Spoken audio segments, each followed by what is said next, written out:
সমাজ মাধ্যমে বিভ্রান্তি ছড়ানোর অভিযোগ তুলছে উচ্চ মাধ্যমিক শিক্ষা সংসদ, আর তারা পুলিশেরও দ্বারস্থ হয়েছে। বিধাননগর সাইবার থানায় অভিযোগ জানানো হয়েছে, সাইবার ক্রাইম থানায়। রাজ্য সরকারের মানহানি করার উদ্দেশ্য এটাই বলা হচ্ছে। অনুভব মাইতি নামে এক যুবকের নামে অভিযোগ করা হচ্ছে। নান্টু হাজার রয়েছেন আমাদের সঙ্গে টেলিফোনে। প্রতিনিধি নান্টু, ঠিক কি অভিযোগ, কি প্রেক্ষিত জানবো?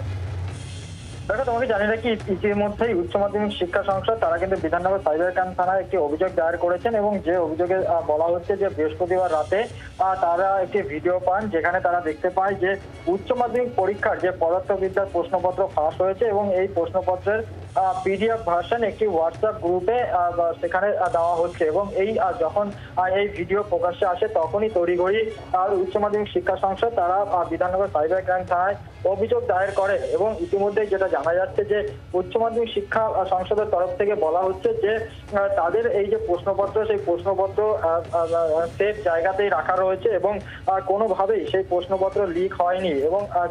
এবং এই মর্মে এই যে অনুভব মাইতি নামে এক যুবক, সেই যুবকই কিন্তু এই বিভ্রান্তি ছড়াচ্ছে এবং সেখানে একদিকে যেমন সংসদকে কালিমালিপ্ত করার চেষ্টা করা হচ্ছে, অন্যদিকে রাজ্য সরকারকেও তার মানহানি নষ্ট করার চেষ্টা করা হচ্ছে, এমনটাই কিন্তু এই অভিযোগ করা হয়েছে। অনুভব মাইতির বিরুদ্ধে ব্যবস্থা নেওয়ার আবেদনও কিন্তু জানানো হয়েছে।